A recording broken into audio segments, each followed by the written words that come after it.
Hi guys, it's Mary. So welcome back to my channel, Big on Books.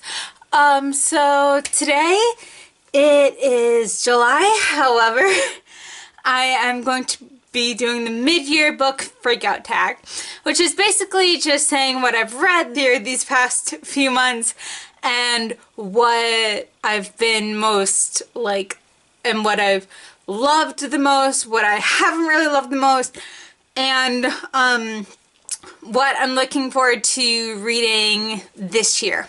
So first of all, this is obviously not my tag. I will link the tag down below. Let's get it started. Okay, so the first question is best book you've read so far in 2018.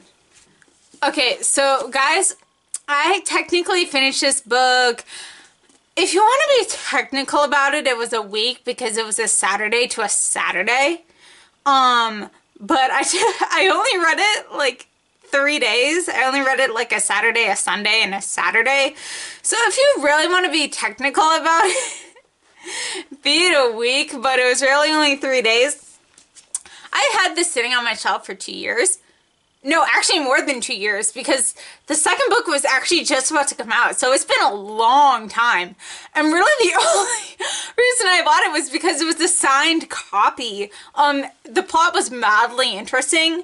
And I was always like, I'm going to read it, I'm going to read it, I'm going to read it. And you guys know how that goes. You never read it. You never read it.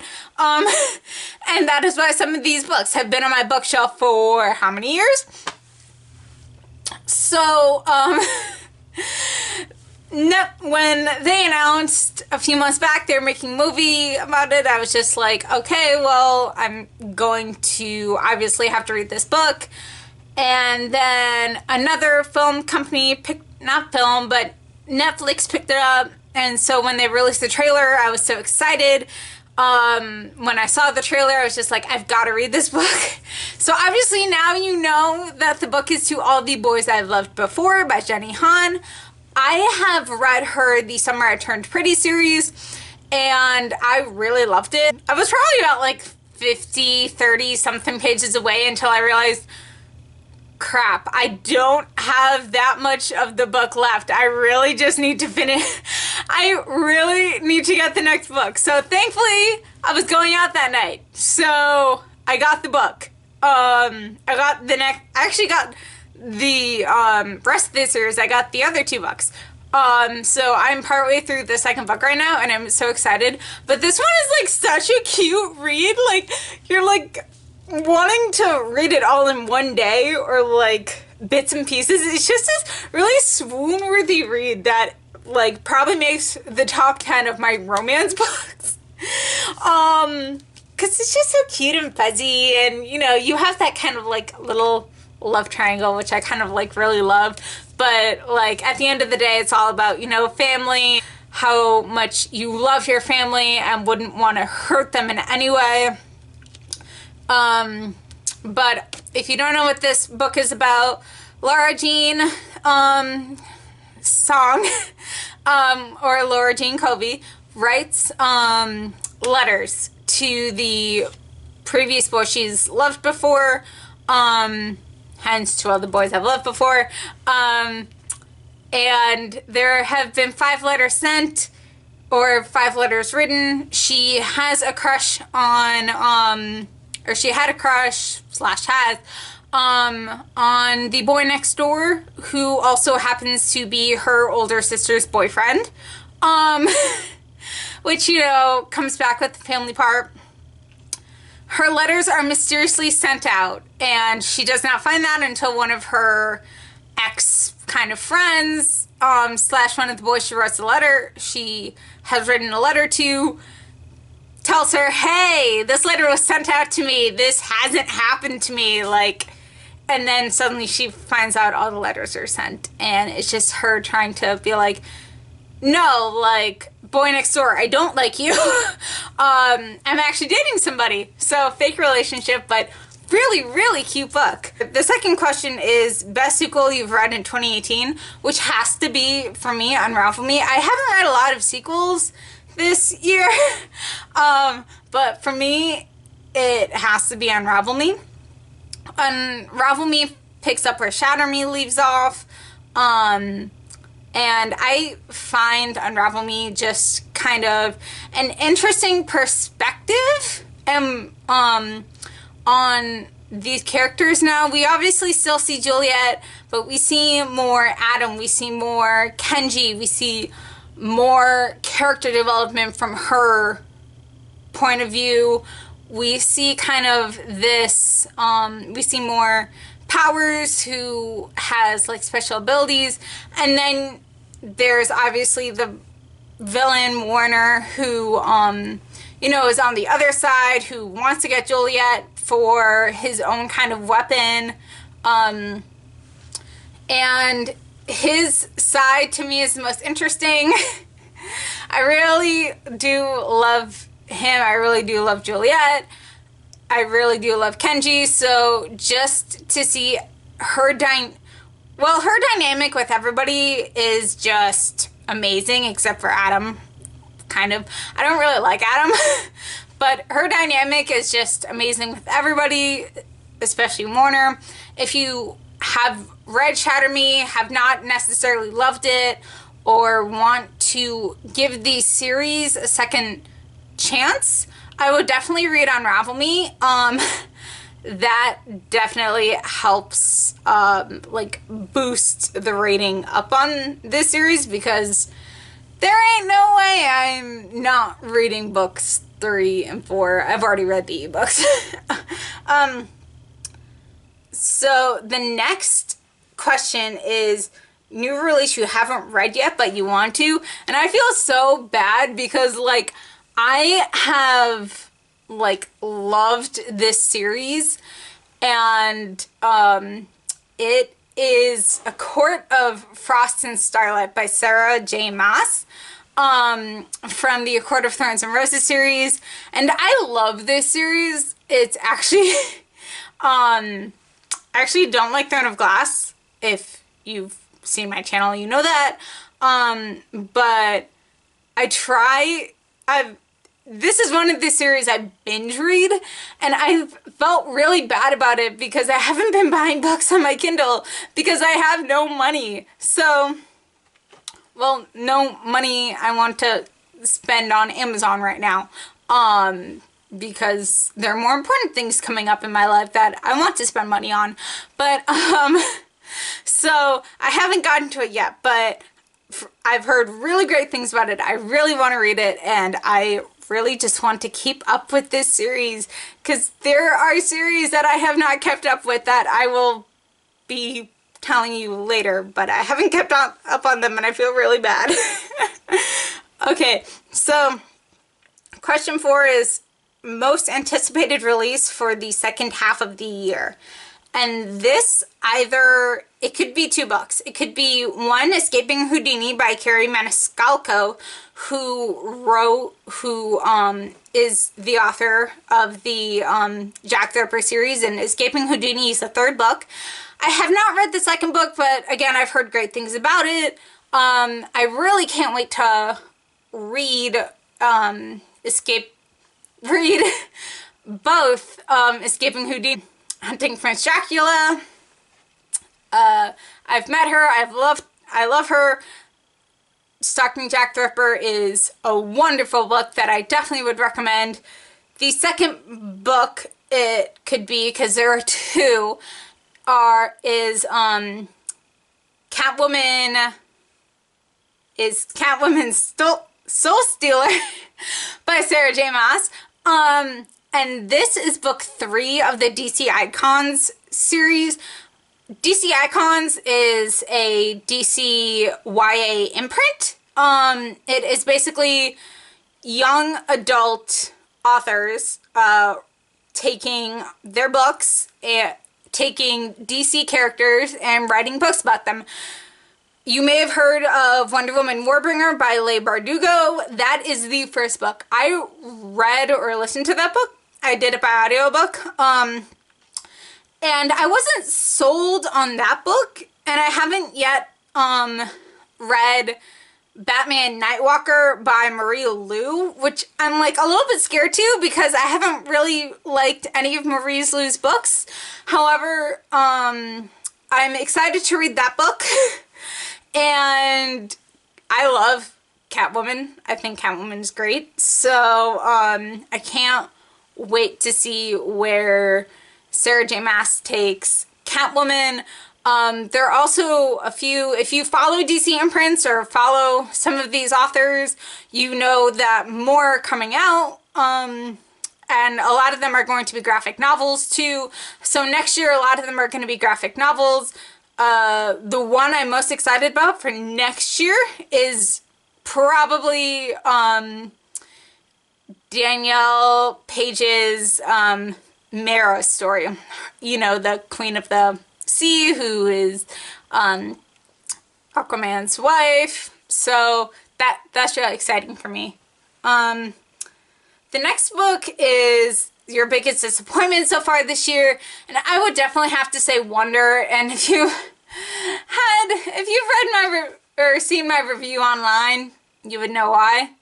I think that's pretty self-explanatory. I will link that down below if you have not seen it, but I just did not think it was that great a book as everybody thought it was, and I just liked the movie more. I felt the movie had more character development and that the characters weren't as whiny as they were in the books.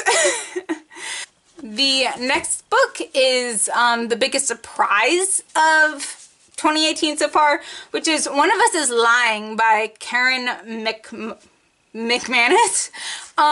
This book, I don't want to say it's like Breakfast Club meets Murder Mystery, which is what I thought going into it, but it's so much more. What it is there are 5 kids in the room, in a detention. However, one of them dies, and so suddenly everybody else is a suspect. They are being hounded by like paparazzi. They're being like questioned by the police a million times. There are already people who like think they know who did it. This book to me was a big surprise. I couldn't put it down. I thought it was going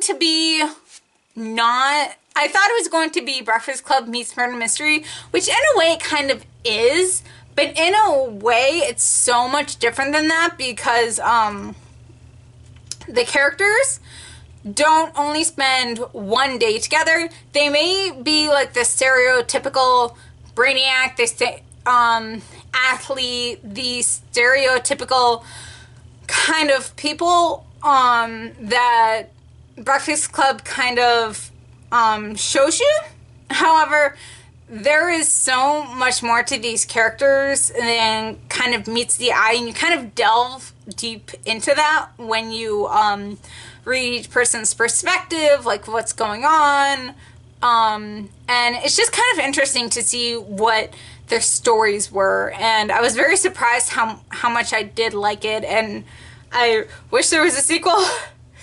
Of course there isn't, and it's a standalone, but Karen's next book is coming out next year, and I can't wait to read that book. The next new book is a favorite new author, debut, or new to you, and this has to be Kasie West. I read P.S. I Like You a few months back, and I really did not... I've heard of Kasie West. I've heard she's a really great writer. She writes really cute, fluffy books. I have never actually read any of her books, but I did pick up P.S. I Like You on audiobook, and I definitely can see why people like Kasie West books. I definitely will be picking up more. It was such like a cute little story. It was one of those like cliche stories where like you definitely know why this person keeps popping up, even though like they may not be relevant to the story in some way, but they keep popping up in somebody's life, and between the two notes and what you know from that person's life, or the note giving and what you know from that person's life, you definitely can tell who it is without even needing to get to the end of the book to know who the person whom the main character is writing the notes to is. And I definitely felt that that character was relatable. The main character was relatable in a way where you do have annoying siblings who do lie. You do have friends who do try to set you up, who don't want to see you, like, live your life alone or with regrets. But definitely I do think there was that kind of connection that, yes, like, I definitely have people that annoy me in my life. I play guitar. I don't necessarily write songs, but I definitely do have something of a romantic side to me, which she definitely does too. So the next question, I'm gonna go back to all the boys I've loved before, and it is new fictional crush. And if you haven't guessed by now, it is Peter Kay, or Peter Kavinsky, and he is just so cute, and I love him. And even getting through the second book, way through the second book, I know I'm gonna love him even more. And even into the third book, which gets me into question number 9, which is new favorite character. And Lara Jean, I've used this book a lot, but the reason is a lot of the books that I read this year I haven't necessarily like loved.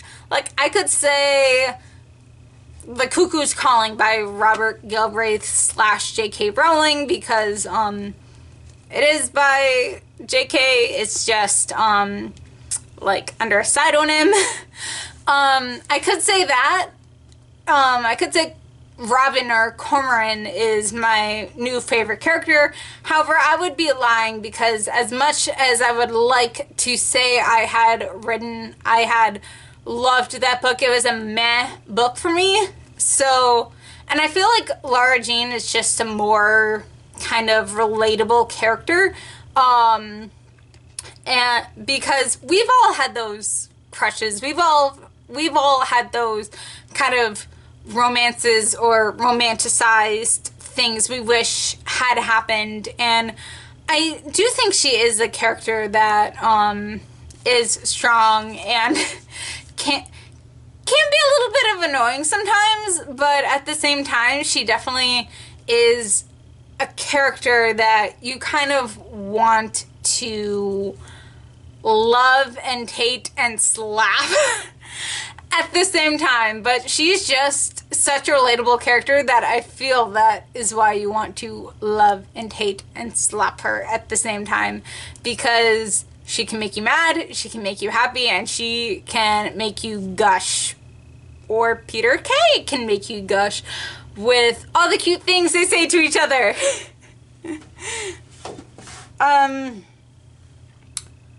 Number 10, book that made you cry, which is The Upside of Unrequited by Becky Albertalli. And that is the story about a girl who is 16 or 17. She has never had a boyfriend. She has never had a boy really interested in her. And then her sister kind of gets a girlfriend who has a brother, I believe it is, who's kind of interested in her. At the same time, she works at a shop, and the owner's son likes her, and she's starting to like him, so she's kind of stuck here. And it kind of made me cry, because I am that kind of person that wants that romance but has never actually had it. So hearing this story and hearing people's words about how it could happen, you just have to wait for the right time. It just made me teary-eyed, because it is probably, I don't want to say the most relatable, but it probably relates to a lot of people, including me, that have been in that situation, that have doubted themselves in that way, that have been like, is there anybody who is going to like me, or anybody out there who could possibly be it for me? The next book is the book that made you the happiest, and that is Don't Cosplay with My Heart. This is the story about a girl who has discovered Comic-Cons. She loves this comic series, and there's a movie coming out about it. She has just lost her father, and by loss I don't mean he died. I mean he is most likely going to jail because of embezzlement. Her grandmother comes to stay with her, and her mother is kind of out of it because her mother has just lost her husband. He's staying, like, they lose him for a few months to lawyers and things, and there's a great chance he and his partner could go to jail. The only thing that's getting her through this ordeal is this comic book series, also slash it's a TV cartoon called Team Tomorrow, and she starts going to conventions, she starts going to Comic-Cons, and she really identifies with the main character, Gargantua, and throughout the book you kind of get more history of Team Tomorrow, so you understand the book. She likes this boy whom becomes her boyfriend, and that's not really a spoiler because it's very early on, so it's not really a spoiler.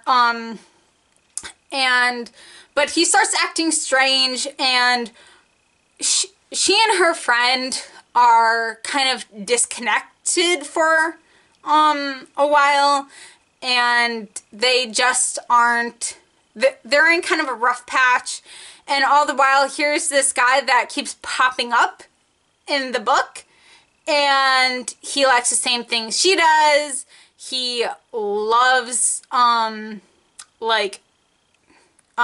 he loves Team Tomorrow. He does not question a geek girl saying fake geek girl. He does not, unlike her boyfriend, he understands her. So it kind of made me happy, because it kind of showed that the author did a great job of saying there is no geek girl. That annoying phrase that just is kind of, if you don't know what a geek girl is, it's kind of, or a fake geek girl, it's where somebody pretends to like something, or somebody likes something because it's popular but doesn't know anything about it. So let's say you like Pikachu, let's say you like Pokemon, or you say you like Pokemon, but the only Pokemon you know is Pikachu, and you've never seen the series, or at least the original series. You don't know, like, who Squirtle is, you don't know this, you don't know that. People will consider you a fake geek girl or a fake geek guy, for that.